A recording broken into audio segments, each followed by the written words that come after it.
कैसे हो दोस्तों, मैं मोहम्मद नईम शेख। मैं आपसे पूछना चाहता हूं, क्या Ajit Pawar deputy CM Maharashtra government, क्या वो दिल्ली हाई कोर्ट के चीफ जस्टिस बन गए हैं? यकीनन नहीं। तो फिर क्यों उन्होंने एक आर्टिकल दिए टाइम्स ऑफ इंडिया में डेटेड 17 जुलाई 2023, जो आपके स्क्रीन पे, जिसमें वो कह रहे हैं calling working committee meet illegal. Ajit Pawar का ये कहना है कि शरद पवार ने जो थर्सडे 6 जुलाई को वर्किंग कमेटी की जो मीटिंग अरेंज की थी न्यू दिल्ली में, अजीत पवार का ये कहना है कि ये इलीगल है। मजीद क्या जानकारी है मैं आपको इन डिटेल्स में बताता हूँ।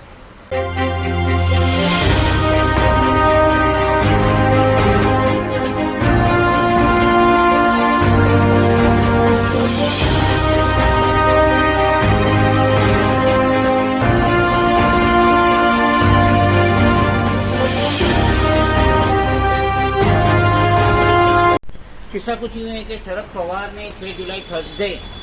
एनसीपी की वर्किंग कमेटी की मीटिंग रखी थी न्यू दिल्ली में,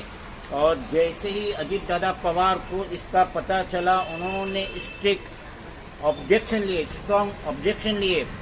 उनका ये कहना है कि जो एनसीपी के ग्रुप्स हैं, उन्होंने अजीत पवार को प्रेसिडेंट चुन लिया है, जिसकी वजह से any decision taken in the so called working committee meeting of national office bearer and state party president shall have no valid legal basis and shall not be binding on anyone in the party। तो अजीत पवार का ये कहना है कि जो ये meeting रखी गई थी, वर्किंग कमेटी की मीटिंग रखी गई थी, जिसके अंदर नेशनल ऑफिस बेरर भी थे और स्टेट पार्टी के प्रेसिडेंट भी थे,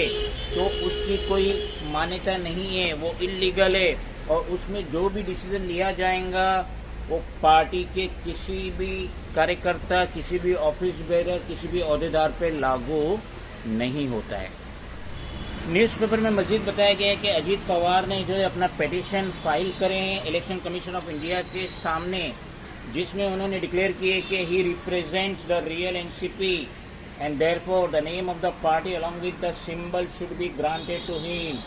वो ये कह रहे हैं कि मैं पार्टी को रिप्रेजेंट करता हूँ, एनसीपी पार्टी को रिप्रेजेंट करता हूँ, इस वजह से पार्टी का नाम और जो पार्टी का सिंबल है वो मुझे ही मिलना चाहिए। ये जो जानकारी दी है senior member of Ajit Pawar camp के किसी अहदेदार ने दी है। उसके आगे बताया गया है कि NCP members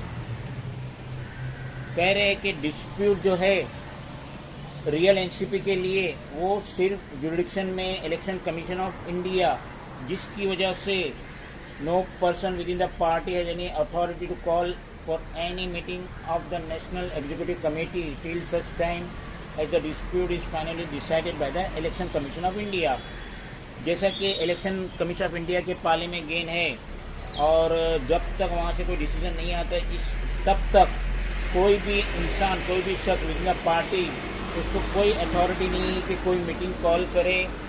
national executive committee की, जब तक के final decision election commission of India से नहीं आ जाता। जैसा कि हम सभी जानते हैं कि अजीत दादा पवार ने 2 जुलाई 2023 को देवेंद्र फडणवीस और एकनाथ शिंदे की गवर्नमेंट से, डबल इंजन गवर्नमेंट से जाके हाथ मिलाए थे, मगर उससे 2 दिन पहले यानी फ्राइडे 30 जून उन्होंने लेटर लिखे थे इलेक्शन कमीशन ऑफ इंडिया, और उन्होंने अपने आप को एनसीपी का प्रेसिडेंट जाहिर किए थे, और वो ये भी कह रहे थे कि मेरे पास ज़्यादा मेंबर्स है एमएलए के, एमपी के, एमएलसी के, और जिसकी वजह से ना सिर्फ मुझे पार्टी का नाम, एनसीपी पार्टी का नाम मिलना चाहिए, बल्कि जो इलेक्शन का सिंबल है क्लॉक, वो भी मुझे मिलना चाहिए। और न्यूज़पेपर में बताया गया है कि अजीत दादा पवार ने जो एफिडेविट सबमिट किया है इलेक्शन कमीशन ऑफ इंडिया को 30 जून 2023, उसमें बताया है कि 42 एमएलए, 6 एमएलसी और 2 एमपी उनके साथ है। लेकिन यहाँ पे न्यूज़पेपर में बताया गया है कि शरद पवार ने भी अपना caveat election commission of India को सबमिट किया, जिसमें उन्होंने कहा कि no order should be passed unless the poll panel takes note of his contention on Ajit petition. Sharad Pawar का ये कहना है कि कोई भी डिसीजन, कोई भी ऑर्डर पास नहीं होना चाहिए जब तक कि उनका पोल पैनल जो है टेक्स नोट, इनका जो कहना है वो नोट नहीं कर लेती। इन कंटेंशन और अजीत पवार ने जो पिटीशन जमा की इलेक्शन कमीशन ऑफ इंडिया को, उसके अवध में जब तक शरद पवार अपना कंटेंट्स नहीं दे देते, अपना नोट्स नहीं देते, उस वक्त तक कोई भी डिसीजन नहीं लेना चाहिए इलेक्शन कमीशन ऑफ इंडिया। और देख लीजिए शरद पवार, 82 साल Sharad Pawar, senior citizen, cancer patient, किस तरीके से उनके साथ इतना बड़ा धोखा हुआ है। और उनके ही करीबी दोस्त एमएलए,